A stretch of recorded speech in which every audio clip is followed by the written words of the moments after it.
we always have a choice, I mean, we always have a choice.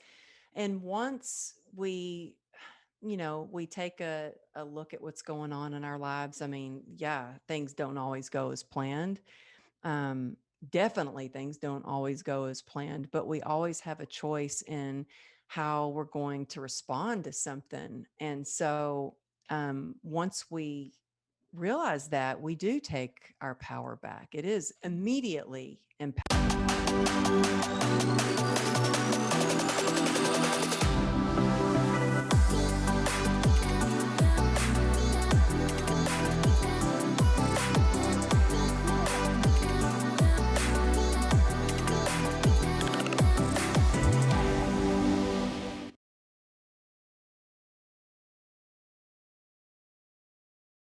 Well, welcome in to all of you.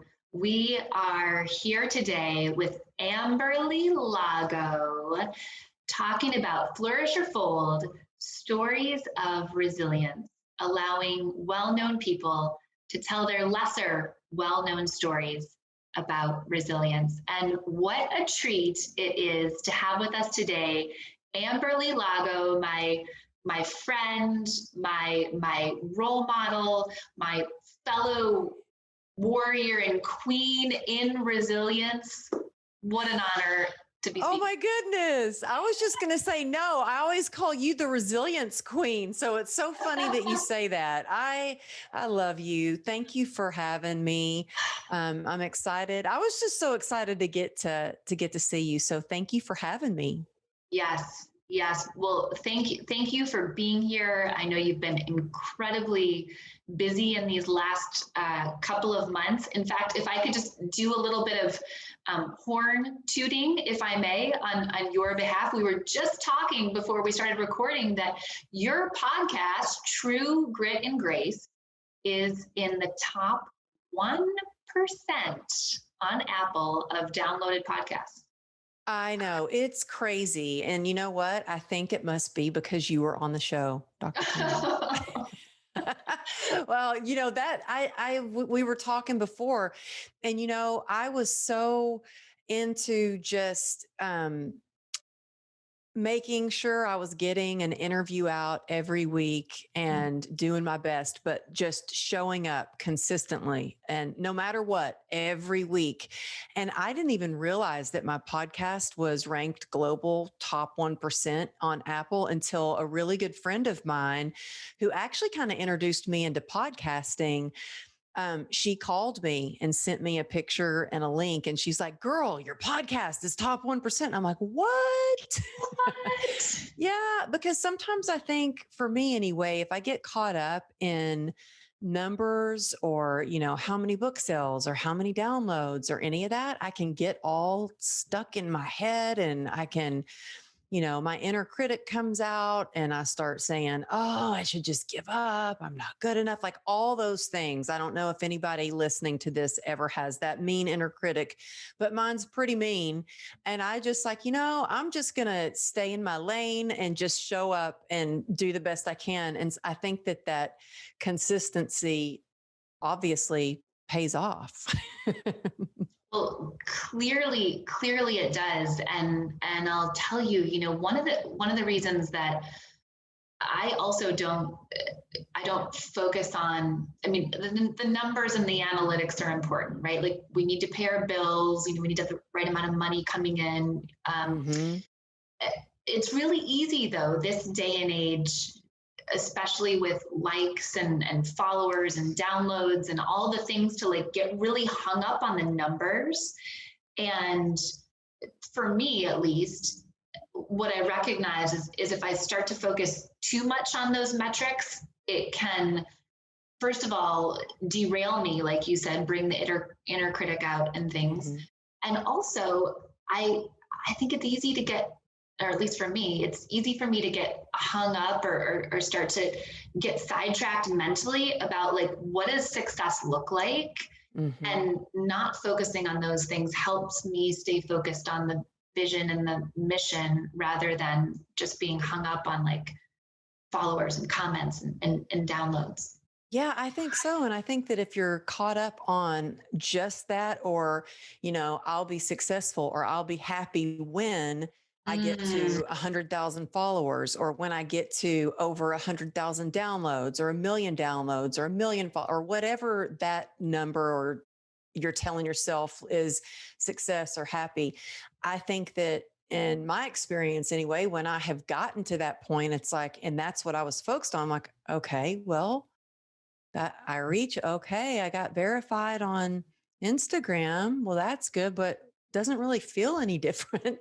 And so I think that it's so important to find joy on the journey. And it's mm, not so much about the reaching some final destination, but it's about the journey, and it's about learning all the lessons learned on the way to wherever you're going. And I think that for me, that everything I've done, and especially transformation, if I looked at it as, well, this is it. Once I finish this, then I can be done, or I am suddenly resilient, or I'm suddenly successful.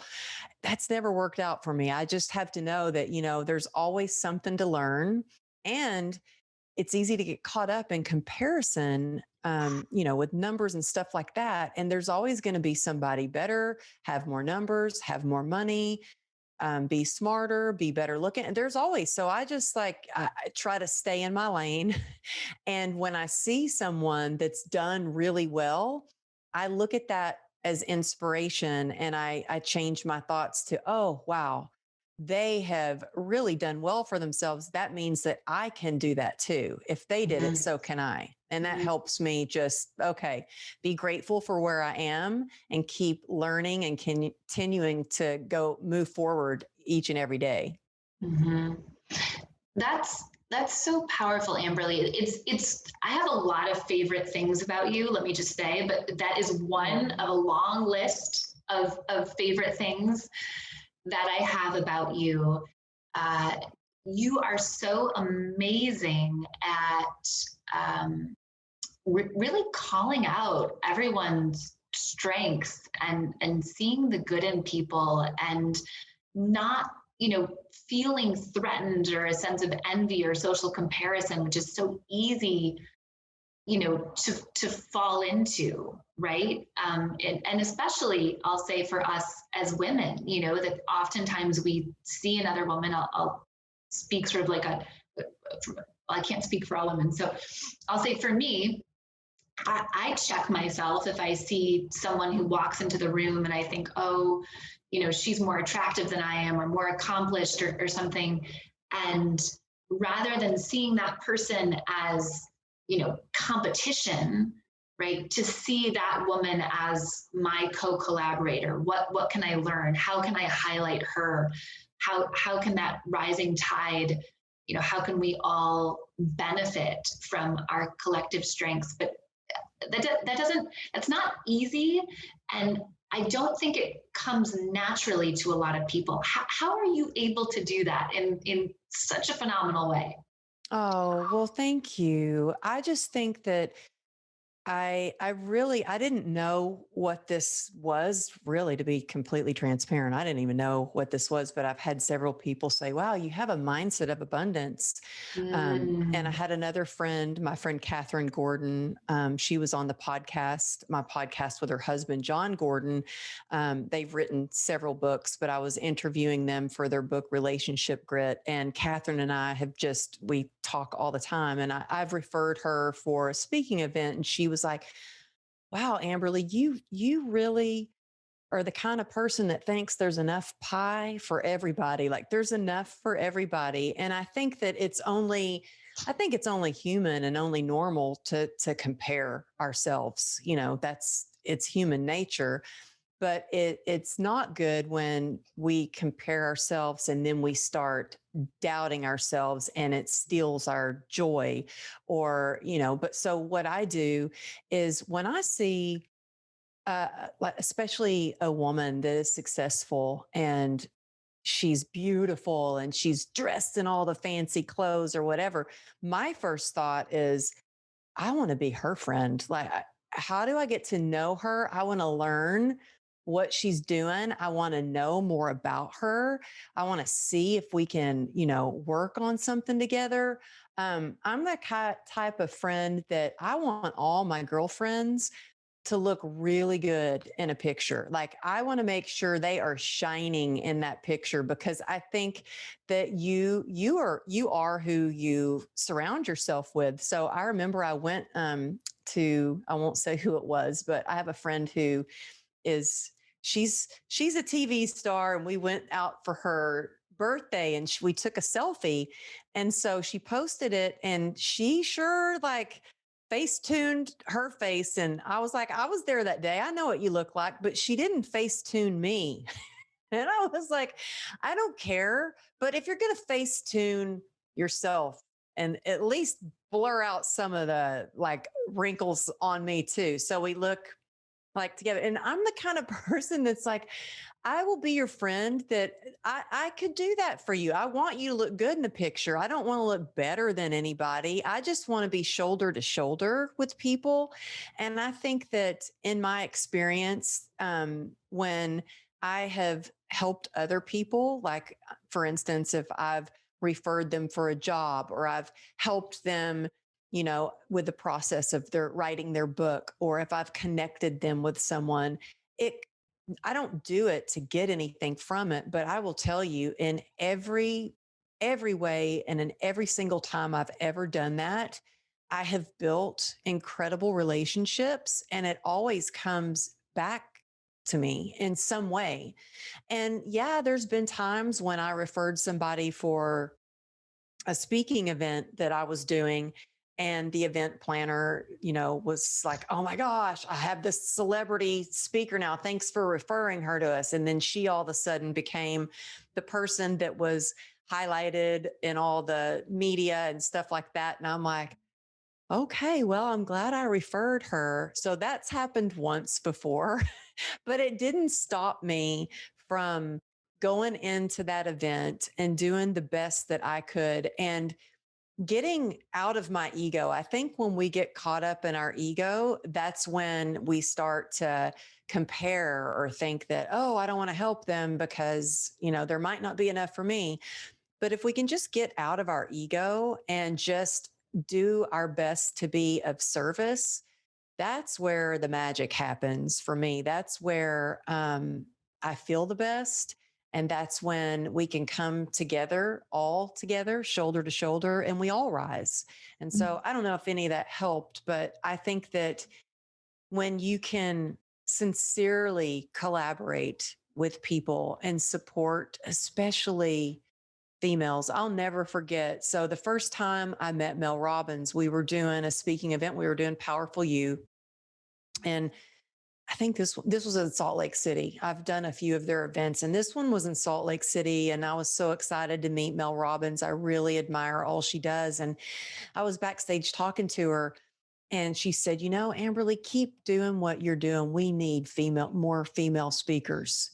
And just her saying that shows what kind of person she is. Now, she could have looked at it totally different. Like, who's this girl backstage wanting to talk to me? Is she trying to take my next job, or anything? But she wasn't. She was like, we need more women like you. And we do need women. We need more women to speak up and use their voice and get on stages and get on panels and start podcasts and start TV shows and media outlets. We need that. And so I think the more that we can encourage each other to do those things, we all rise up. Mm. Well, that's the end. No, I'm just kidding. Like, that is just so amazing. I'm like, well, we can just cut tape right here. It's amazing. Wow. So good. So good. Oh, you're just amazing, Amberly. You really are. Oh, I'm just going to hang out with y'all all day. I tell you what, this is seriously the best part of my day. You will hear zero complaints from me about that. Yes, absolutely. Absolutely. I wanted, something came to me this morning. It's a bit of a sort of spontaneous conversation, if that's okay. I think you're going to like it. I think you're going to like this conversation. You know what I have to say? I always love when I get to talk to you. If you're listening to this, you just have to know that Dr. Taryn and I will get on the phone. I think one of our conversations was like 2 hours long on the phone. We get together and it's just Yes. like, but let's talk about this thing. Well, let's talk Uh-huh. about this thing. Yeah. Yeah. Did this ever happen to you? And like, have you been thinking about, and what Yeah. about? Right. Yes, absolutely. And well, we were introduced through like a mutual colleague, a mutual acquaintance. And, and I remember I called you and I thought like, I've known you for years. Like it just, Hmm. it's like an instant connection. I still find it so hard to believe that we connected right on sort of like the precipice of the pandemic starting like 16 or so months ago, and we still haven't had the opportunity to meet in person, but I know. I feel like such a kindred spirit with you. That's what I feel too. Mhm. Oh, so Mhm. thank you. Oh, Thank you. so yeah, bring it on. I want to know the spontaneous question. I love it. Here it is. Here it is. Okay. So I admire, we're both like kind of in this world of resilience, right? And to your Hmm. point earlier, it would probably be easy to be like, oh, you're doing, and I'm, to think about it as competition and from a scarcity mindset, right? As opposed to from a mindset of abundance and collaboration and enthusiasm. Um, and I love, our experiences are obviously different. How we talk about resilience is different. I think your work is so tremendously valuable to so many people. Not just I think, it is so tremendously valuable to so many people. And yet, when I look at a lot of other conversations around resilience, um, separate from yours, Hmm. many times other types of conversations and perspectives about resilience don't resonate with me to the extent, right, that your work does. And I've been thinking about, what is it, that feels really special to me about the work that you're doing. And what I've come up with, and I'm so curious about your thoughts on this, is that I think when we talk about resilience, sometimes it can be really easy to like gloss over or kind of varnish over the like hard, sticky, you know, uncomfortable, scary, niggling, the messy parts of what it means. I'll say in sort of the language that I use when we face challenge, change, and complexity. And I often feel like that kind of like the messy parts of resilience that are really at its core so easily get whitewashed. And resilience for me is sort of this idea of like, how do we exist in this moment of being in the mess, right, if you will, before we get the medicine, right? But before we know before we know if our family member is going to be okay, before we know if, we're going to get into the school we want, before we know if, those kids at school are going to stop bullying or children, whatever it is, right? That willingness to kind of be in that place of being comfortable, being uncomfortable, and then Hmm. talking about it. Hmm. And so I'm curious about your thoughts, Amberly, around, you know, how important, how meaningful, how valuable is it, do you think, for people like me and you, and of course many others, to be having conversations about, the things that might be messy or vulnerable or scary? And has that been your experience as you kind of think about this swath of resilient conversations?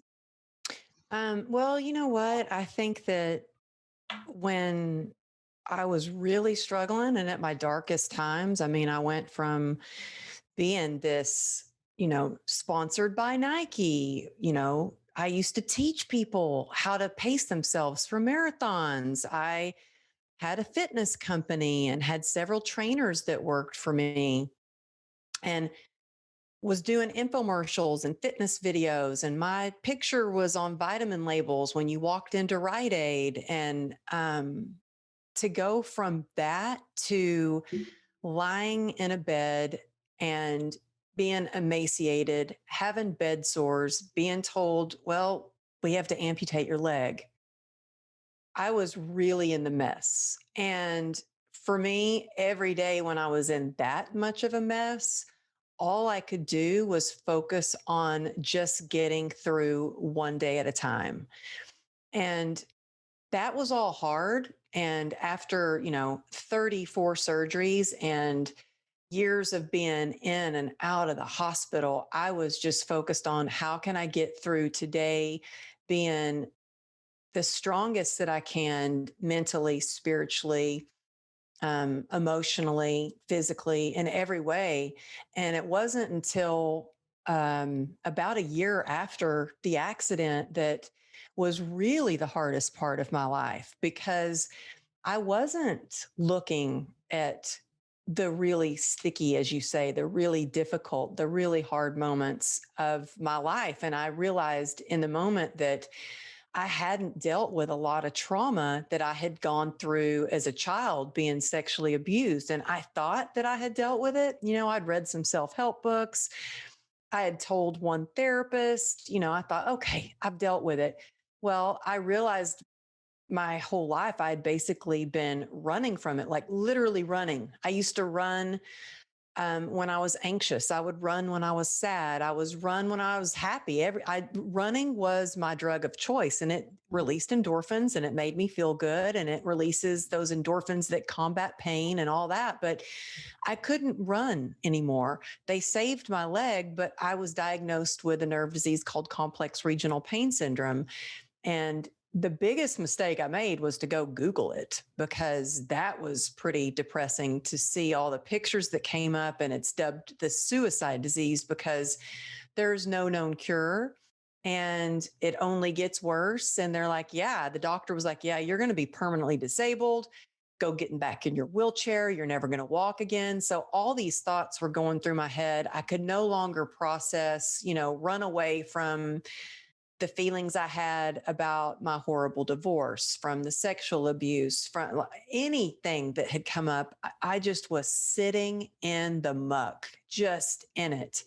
And I was trying everything to kind of get rid of the pain. And I mean, pain physically, but also emotionally, how I was feeling, because, my leg's deformed now. I'm scarred from the hip down.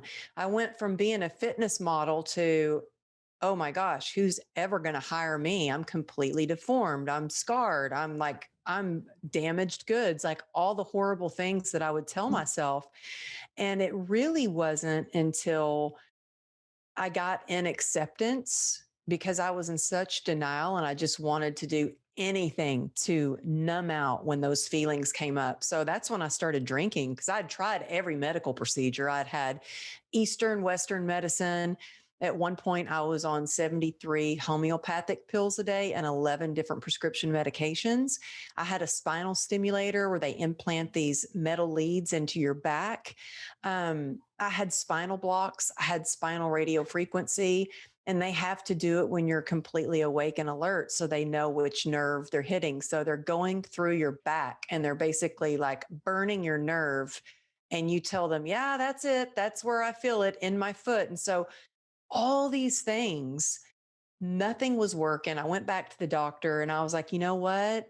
I've got the solution. I know you guys, you've tried your best, you've saved my leg, but we need to go ahead and amputate it. This is not, I can't live my life like this. It gives me too much pain. We need to just go ahead and cut it off. And he's like, well, we can't do that because it's a nerve disease and it could spread. It could not only spread, it could get worse. And so it was at that point I started drinking, and that worked until it didn't. And thankfully, I spiraled down from that really fast. But it wasn't until I took a good hard look at my life and I got an acceptance. And I think that any transformation, any successful journey begins with acceptance. And for me, that meant like, I used to think of acceptance as like, well, I'm admitting defeat. I don't want to admit that I have this nerve disease. And I'm like, well, what's my other choice? I'm just going to try to drink and pretend it doesn't exist. That's like, being diagnosed with diabetes, but not taking your insulin. I was like, I had quit my medicine cold turkey. And I was like, well, it's not the healthiest thing, but I guess I'll just have a glass of wine every day. And one glass turned into two, then three, then a bottle.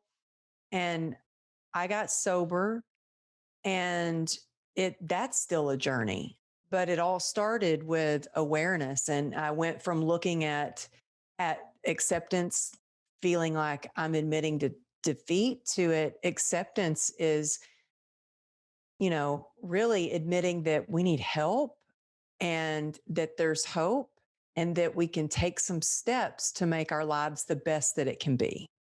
Mm, And you know what? I think that one of the reasons that our work is it's different. Yes, you've studied it, and our everybody's story is different, but I can I love your method for your talks that you give and how you go about teaching people how to be resilient.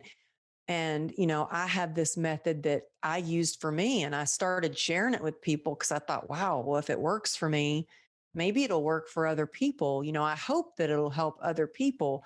But I think one of the reasons we, we get a lot I just love what you do is I think one of the most important parts of the method that I use, which is called PACER, you use too, and it's community. It's like how important it is to have community, because I feel like when you are in the middle of your mess, man, when it's bad and you feel like, I don't know how I'm going to get through this. I don't have the energy to do this anymore, because I was definitely there. I was ready to give up. I was ready to just end my life. And that's hard for me to say, to admit.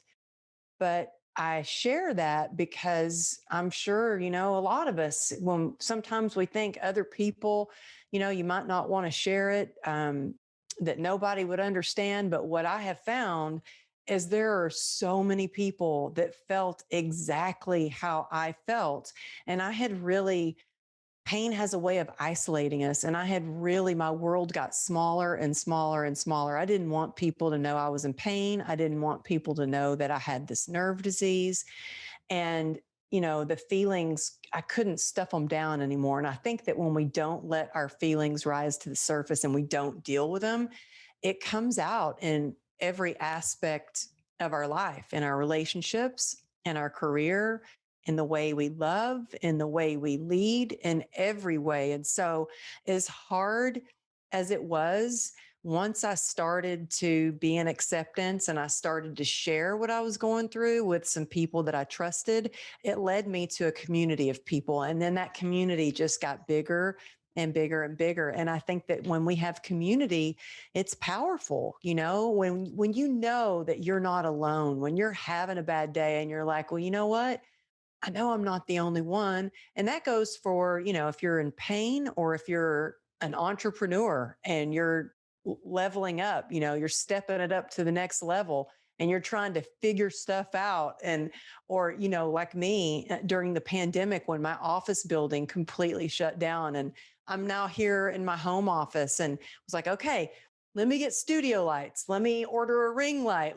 It's just, you figure it out. And I think that's part of being resilient too, is just um I love the serenity prayer, accepting the things that we can change and having the wisdom to know the difference. And I just think that it's like you say a lot, Dr. Taryn, you're like, it's not bouncing back. I'm like, it's not. It is bouncing forward. It's bouncing forward even better. yeah. Yeah. Like, heck yes, two thumbs all the way up, full support for everything Mhm. uh, that you shared. Um, I wanna join you in this moment of authenticity and vulnerability, and I think it's important. You know, you talked about being in a place where you considered ending your own life, and I don't know if we've ever talked about this, but I've also been in that place where I very seriously considered ending my own life, not for the same reasons, perhaps, obviously, but I was in my first marriage, and um, you know, 24, 25, 26 years old, and that marriage pretty quickly after we were married became verbally abusive, psychologically abusive, and then physically abusive. And I was very, very ashamed, um, you know, to tell anyone that this was happening. And you know, I didn't know the way out, you know, and it got to the point where I thought, well, maybe it'd just be easier for me, for everybody, you know, if I wasn't here. And I remember going up on top of a bridge, right, and like looking down at the water and thinking, you know, just be peaceful down there, you know. And and you know, probably not a spoiler alert, right? I didn't end up carrying that out. And something that, you know, I think we get to talk about in a more concerted way, in the spirit of vulnerability, in the spirit of not being alone, in the spirit of, you know, getting to shine light on these, you know, sort of lesser well-known trials or resilient stories, because those moments are so lonely and so low. And yet what I like to share with people about that is, you know, for me, and I think for many people, it wasn't that I wanted to die. It's just that I hadn't yet figured out how to live. You know, I didn't know how to live my way out of that situation. I figured that out, right? I figured out how to get out of that relationship and how to move on. But it can feel so isolating, so frightening, and it's not immediately apparent, you know, who we can or should turn to in those moments. I'm curious for you, Amberly. You talked about, you know, starting to tell people what was going on for you, not hiding from the pain. And I think a lot of people ask me, and maybe they ask you, you know, how they want to know how do I take the first step in sharing this with someone, right? In telling this vulnerable story or this resilient story. How did you decide, at least initially, who you were going to share your story with in those vulnerable moments?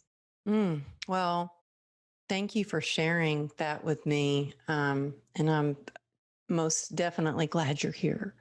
But I understand that as well. You know, my first marriage was abusive as well, which is not something I talk about a lot. And I think that we should talk about it more. But I think, you know, you asked the question about who did I tell? How do you go about telling?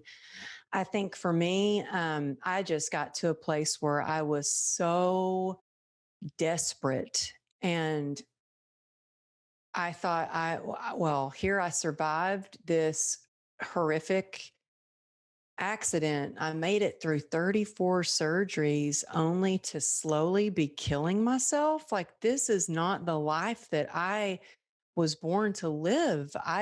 There's got to be more. There's got to be more to life. And I thought about my daughters. And, you know, that's what gave me strength. And I think that we all have this light within us, and people say, oh, there's light at the end of the tunnel. No, I think there's light in us, and we have to figure out how to make that light shine bright. And so for me, I prayed. You know, I believe in a higher power. I call that higher power, God, and I prayed. And that gave me the strength to reach out to one person. And let me tell you, I say strength because it took every ounce of courage, because the first person I reached out to was a former client of mine, somebody that I used to train, and I knew that she was sober.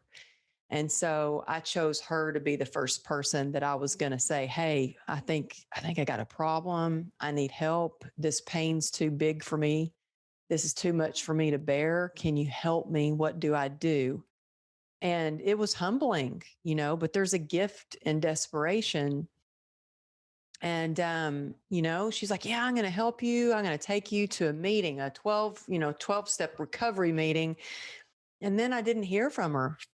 And a Mm. week went by and I was like, "No, I need help now. I'm going to die." And I Googled 12-step programs and I went to a meeting that where, my husband would be at work and my daughter would be at school because I didn't want anyone to know.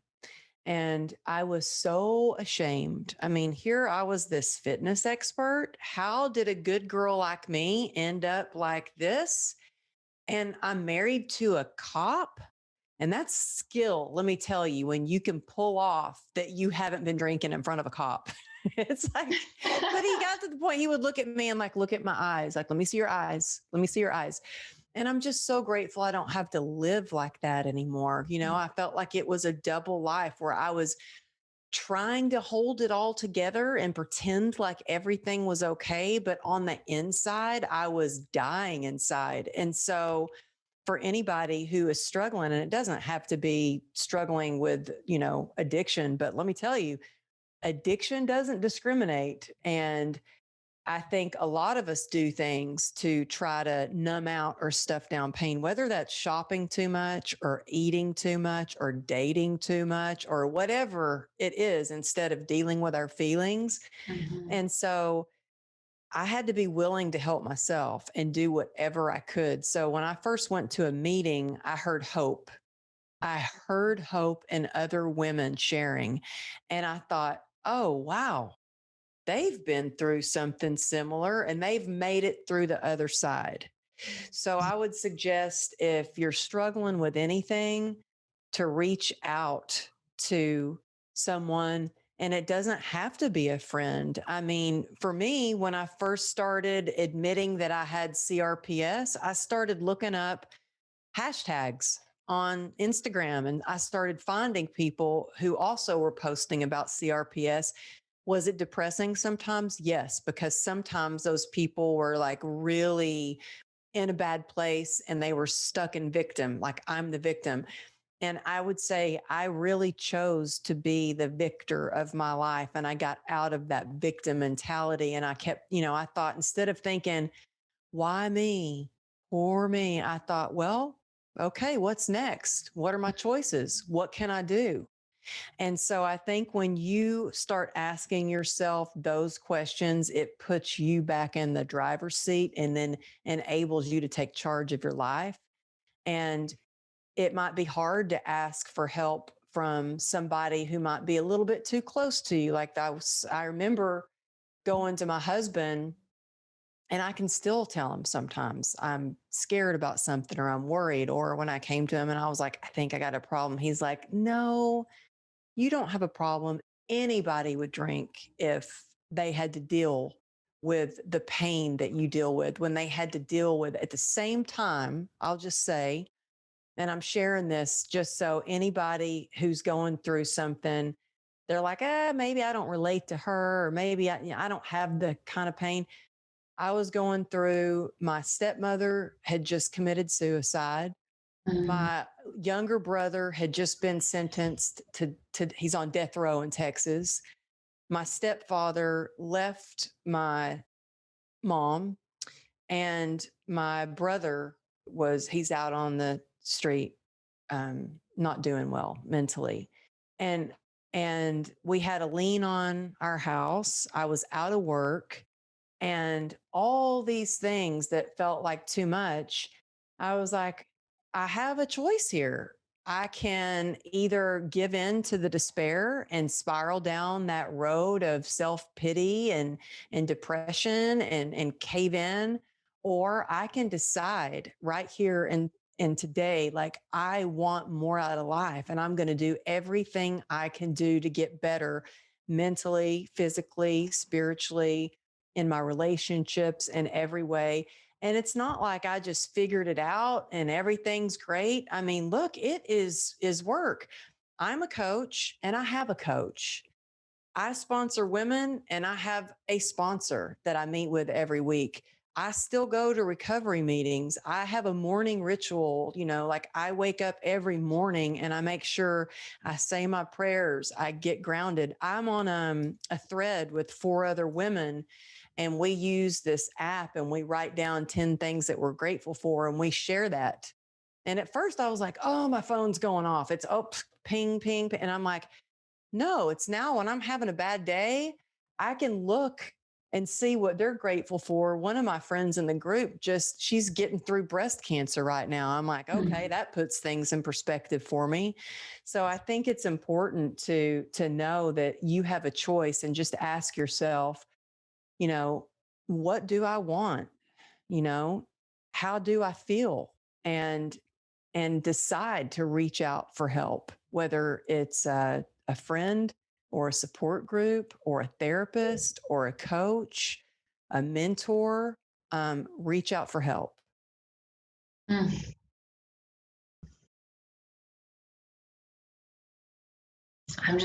I'm taking a breath to honor everything that you said. You're so amazing. Mm.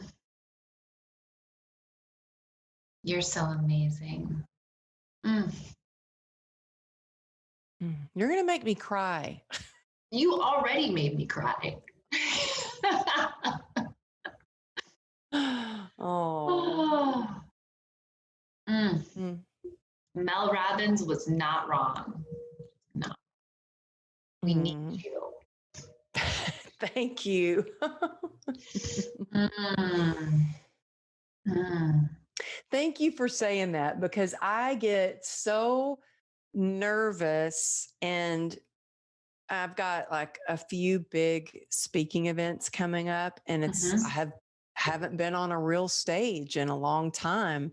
And so I'm getting all the feels of, oh my gosh, it's been a long time and everything's been virtual. And now there's going to be 2,000 people there. There's going to be 10,000 watching on, they got the Tony Robbins like setup going on. I've been Yeah. in my head Yeah. and I'm like, you know what? That's when you need to reach out to friends like you. Like, get out of my head, stay in my heart, reach out to Taryn and just Mm-hmm. connect. Mm-hmm. Because just connecting with you, when you reach out to somebody, you don't have to do it alone. Mm-hmm. You aren't alone in your feelings. And it gives you the hope and the encouragement that you need to keep moving forward. Mm-hmm. Mm-hmm. I couldn't agree. I couldn't agree more. And the tendency so often is to think that we need to do it ourselves, or like my personal thing is when I think that I have to do it myself, but I don't want to admit that to myself. What I realize I say, well, I don't have time. I don't have time. Like I just have so much going on and I can't possibly fit in another phone call to help my, and that's in my mind, that's my like defense, mechanism when I start to say I don't have time, to reach out. And Something. it brings my energy down too. I don't know if that happens to you, but for when there's something that's really hard that I know Yeah, I have to do, like it's difficult, I don't know exactly how to do it. I right. start going, why am I feeling so icky? And it's like, because I know I have that thing to do and I'm not doing it. Mm-hmm. So I know if I just, just cut it down into little tiny action steps that I can do instead of the whole big thing, Mm-hmm. then it's doable. It was the same when I learned how to walk again. If I would have focused on running marathons, I probably never would have gotten out of the hospital bed, but I focused on just being able to stand up for Mhm. seconds at a time because that was so painful. And then I'd lay back down and I'd do breathing and I would say, okay, tomorrow I'm going to be able to stand up for 10 seconds. And so I would do these little micro, you know, little tiny achievable goals. And once you start knocking those out, it starts to Mhm. build your confidence. And then it's like, okay, I can do it. I can do that big thing. But then Yeah. I still want to call you for help. I still want to reach out. You can call me anytime. Anytime. I'm always here in your corner. And Uh, I'm here in your corner, girl.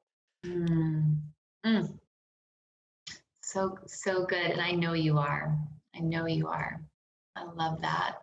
Mm. You said, I mean, you've said so many powerful things. Um, one of them is this idea around choice. And something else that I hear from people a lot is, well, I didn't have a choice, but, or I didn't have a choice, so right? And there's so much power in my opinion of recognizing that we have a choice. Even if our choices aren't good, we're empowered when we realize that we're an active agent in our lives and that we are consciously making a choice. And I love how you highlighted along your journey these like intersections and inflection points where you made a new choice or you made a different choice all along as part of your healing, and that element of being in your choice also gave you power along the way. Well, I think we always have a choice. I mean, we always have a choice. And once we take a look at what's going on in our lives, I mean, yeah, things don't always go as planned. Um, Definitely things don't always go as planned, but we always have a choice in how we're going to respond to something. And so once we realize that, we do take our power back. It is immediately empowering. And so I like to always ask myself questions like, okay, well, what can I do? What are my options? And it's the easiest way to at least take an action step. And like I said, we don't always like the things that are thrown our way, but we do always have a choice in what we're going to do next. Mm-hmm. Mm-hmm. Amberly, you have a workshop that I've not had the pleasure of attending. I've no doubt it's amazing. Uh, I believe it's called the Secret of Inspirational Living. Is that right? Yes, it's a secret. I would tell you about it, but it's a secret. No, I'm kidding. I'm kidding.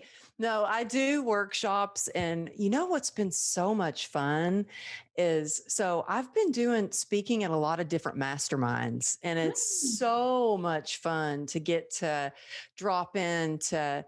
I worked with Greg Reed and Dan Fleischman, Ken Oslin. Oh my God, I just look at his mastermind. I'm like, oh, he's going to kill me for butchering his name. Sorry, But Ken, we'll edit that out. yes, sorry about that. Sorry about that. But no, it's so much fun. So, but what's crazy is yes. So I do a workshop and I speak at masterminds a lot on the secret to inspirational living. And it's really a way to tap into your superpower of resilience. But I've also been doing a workshop on how to optimize your Instagram, which I think is kind of like that takes resilience too, right? To keep up with that. And so I just think it's funny that that's nothing that I ever advertised at all. It's not on my website. I didn't go to branding school. It's not what I do. But so many people have asked me after looking at my Instagram, they're like, how do you do that? What company do you use? And I'm like, that would be me.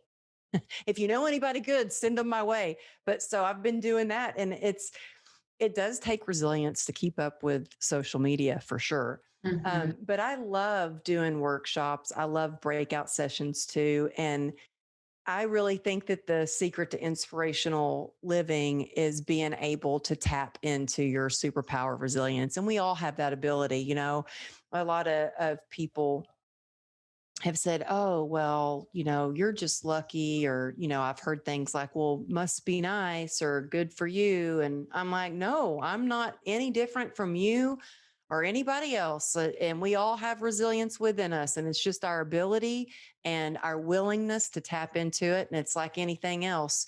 Um, it can run a little low if we don't do it every day. But for me, there are days when I really struggle. I mean, a couple of weeks ago, I hit a wall and snapped at my husband, and he was like, holy crap, what is wrong with you? I have not seen you like this in years. And Mm. it was because I wasn't practicing my technique for resilience. And that was really a good check for me to go, hey, slow down, like start taking care of yourself. Your mental health is important. Your mindset is just as important as your physical health. Like, whoa. And so I really I want to have the best relationship I can with my husband. So I appreciated that he called me out on me snapping at him. That's not who I want to be. Yeah. And so I started really looking at what I was doing every day. And it starts with in the morning, having that time for yourself. And some people say, oh, I don't have time in the morning. My schedule's too busy. And I'm like, if you don't have 10 minutes for yourself Mm. and your big dream, then something's wrong. Like you have to make the time for 10 minutes for yourself. It's not that you find the time, you make the time. And I promise your life will be so much better if you can get super clear on where your priorities are and what you're spending your time on. But I have to really check myself on this when I'm feeling low, when I'm feeling anxious, when I'm snapping at my husband. I go to the PACER method, which stands for perspective, acceptance, community, endurance, and rest. And just to give it to you briefly, perspective is something that it's the quickest and easiest way to shift your mindset and feel better about your situation. Because I can be, you've heard the saying, oh, I woke up on the wrong side of the bed.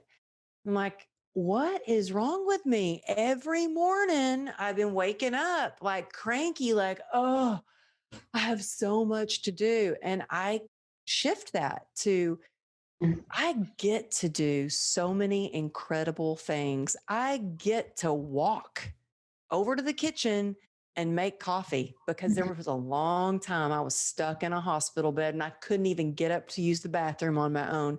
So, the quickest way to shift your perspective is with gratitude. And I know people talk about being grateful and gratitude a lot, but it truly is alchemy. It turns what you can't do into what you can do, what you get to do, and what you don't have into what you do have. Because we can easily get caught up in comparison and, oh, they have a bigger house. Oh, she has a designer handbag, or her ring's bigger, or they have more followers, or whatever you tell yourself. But Mhm. when we're in gratitude, we don't, it pushes away any comparison or fear or anxiety, and it gets you just grateful to be in the now, in the moment. And when I practice shifting my perspective, it really helped me to accept where I am on my journey. And that's the next part of Pacer. And we've talked about acceptance already, but acceptance was really hard for me. But I think it's life changing once you can really take a look. For me, it was writing. So if you really want to get in acceptance, there's something very healing about pen to paper when you get those thoughts and you put them down on paper.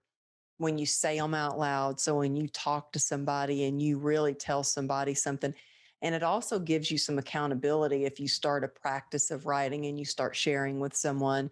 And when I was in acceptance, it led me to that community of people that we talked about. And, you know, community is so much more than just your family. To me, community was my clients. I mean, I needed my clients more than they needed me after my Mhm. motorcycle accident. I needed a purpose. I needed to get back to work. I needed to have something to go to and something to strive for. And I think it's real important to take a look at who you're surrounding yourself with, and get rid of the doggy downers, as I say. And my husband reminds me when I'll have a friend call me and they're not being nice or something. He's like, Amberly, you need to practice what you preach. They're not being nice. You need to get rid of the doggy downers. That's what you say. Stick with the puppy uppers. And, that goes for friends. It goes for, we can't get rid of family members, but we can certainly, set up healthy boundaries for how much time we're going to spend with them. Really take a look at um, what we're going to allowing ourselves to do, to be around family. I mean, luckily, I love my family. I love being around them all the time. But I know for some people, they might not have that situation. Now, I say that because I go visit Texas only a couple times a year. If I lived with them, maybe it'd be different. But I love my family. I'm big on family. But it also goes for social media. Like if you're scrolling and an account pops up and they don't inspire you or they make you feel bad, unfollow them. Mhm. And certainly don't start your day off with social media. I do not allow myself to even look at social media until I've done my gratitude work, I've done my journaling, I've had quiet time to focus on my intentions, and I've said a prayer. I've really gathered my thoughts for what I want my intentions to be for the day. And then maybe I've written out my post before I start scrolling, because then I just feel confused. I feel all over the place. I feel pulled in a million different directions. So I think it's really important um, to start your day off with deciding what you want to be intentional about. And the next part of Pacer is endurance. And, you know, goodness, it's taken a lot of endurance through this COVID. I mean, I'm in LA and we've got the mask mandate. We just got an alert on our phones saying, everybody get the vaccine, don't go out if you can, wear your mask, blah. And it just creates this sense of fear. But it's been, if we allow it, it's been a lot to be in LA during COVID, and we felt so locked down. But endurance it takes to be an entrepreneur, especially, you Mhm. know. And I think that's where your passion and your perseverance come into play. I think that we won't always be motivated, and we have to rely on our daily habits instead of our willpower. And if we set up these daily habits that we're committed to, we know our values, we know our truth and our priorities. It makes it easier to get through hard times, because we know what to say yes to and what to say no to. It's about getting gritty. I'm all about the grit. In fact, I can say this, like, I am good at the grit. Man, Mhm. with the grit, I love it. I love a challenge. I love when somebody dares me to do something. I love when somebody tells me I can't do something. That's the biggest motivation to me. I'm like, Mm. oh, really? I can't do that? Well, watch me. I am going to do it. When the doctor told me in the hospital that I'd never wear shorts again because of all my scars and that I would never run again, that was one of my biggest motivating moments after it felt like a kick in the gut. I can say I'm super good at the grit to a fault. Like, so it Mm. gets bad. Like I've ended up in the hospital. And so several times because I wasn't listening to my body. So this last part of PACER is R for rest. And I didn't want to add that on. I just wanted to call this PACE because the rest part is really hard for me. It's so hard because I had to unlearn what I had learned growing up, that resting meant quitting. Resting meant, oh, guess you're not strong. Uh-huh. Well, you're out. You can't keep up with us. So it meant weak. And I realized that it's the opposite of that.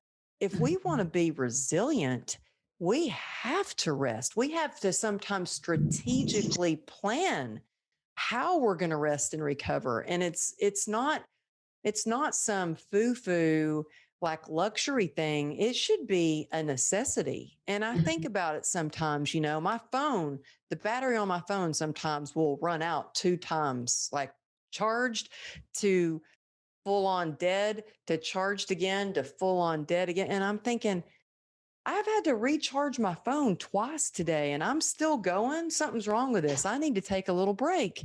So I think it's about giving ourselves permission. Sometimes I have to give myself, you got permission. Go ahead. Rest. Yeah. Well, I haven't unlearned all the old stuff around rest. I'm still carrying so much of that, sort of heroic doer, emphasis on doing rather than being. Feeling like every moment needs to be productive. Constantly thinking about like, how can I be more efficient and like, squish like the 8 things that I need to do in like, the span of time that I have to do 5 or 6. I mean, I haven't learned it yet. Not well. I feel you on that. Yeah, I feel you on that. And we're going away. We're going on vacation.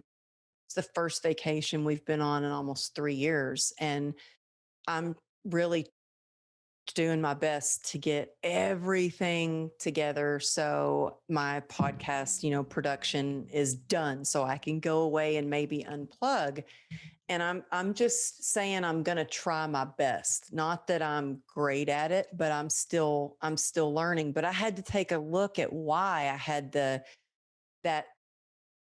those feelings of having to be productive. And so much of mine came from my self-worth. I didn't feel worthy unless I was being super productive all the time. And I had to learn after my motorcycle accident that it's not what I do that, it who I am. It's just how I love, and that I'm a mom, and that I'm a wife and a friend. And it's so much more than how much money that I can provide, or how many services I can provide, or how many books I write, or how many episodes of the podcast I produce, but for me, that's still it, it's like you said, I'm learning, but it's not always easy. Yeah. Amberly, I could spend a long time with you and never want to leave. Well, I say we go on vacation together, girls trip. Let's do it. I love that idea. I'm so excited. Yeah. I want to thank you for being the person and the woman that you are. You talked about, the light's not at the end of the tunnel, the light's within us, and it's about finding that light and shining the light and amplifying the light. And you are such a tremendously bright light to me, to everyone who knows you, follows you, who gains inspiration from you. And I have no doubt that you have already, through this interview, touched many, many, many people's lives, made a difference, probably saved a few folks from trying to commit suicide. Shared that, we're never truly alone. And I thank you. I thank you for the light that you're being in this world. I feel grateful to learn from you, and I feel grateful to know you. Oh, thank you. I feel grateful to know you and have so much admiration and respect and love for you. And I just want to say, anybody listening, yeah, you're never alone. I mean, reach out. You can reach out to me. Not, I don't have all the answers, but I'm sure a good listener and a, but you can reach out to me. Actually, you know what? I have a free download. If anybody's listening and they're like, "Oh, I want to learn more about that pacer," you can just text me the word grit, GRIT, to 818-214-7378, and you get a free downloadable playbook. I believe that we should all have a little more play in our lives. So you can download that and reach out to me and let me know you heard this interview with Dr. Taryn. I mostly hang out on Instagram at Amberly Lago Motivation, but you can check amberlylago.com out too. But yeah, I'm mostly doing behind the scenes shenanigans with my daughter Ruby on Instagram. We're having some fun. I was running from a donkey that was trying to kick me yesterday. And she's like, Mama, go in there. That donkey is really nice. Just go in that pen. I'm like, okay, let's do this. Uh, well, I follow your Instagram page. I love all of your content. It's so great. So Well, I follow yours. I follow yours to learn and just get educated, inspired, and see your beautiful face. I'm serious. Thank you. Well, it's been a pleasure, an honor, a delight having you with us. And thank you, thank you, thank you. So, Thank you. so grateful. Thank you.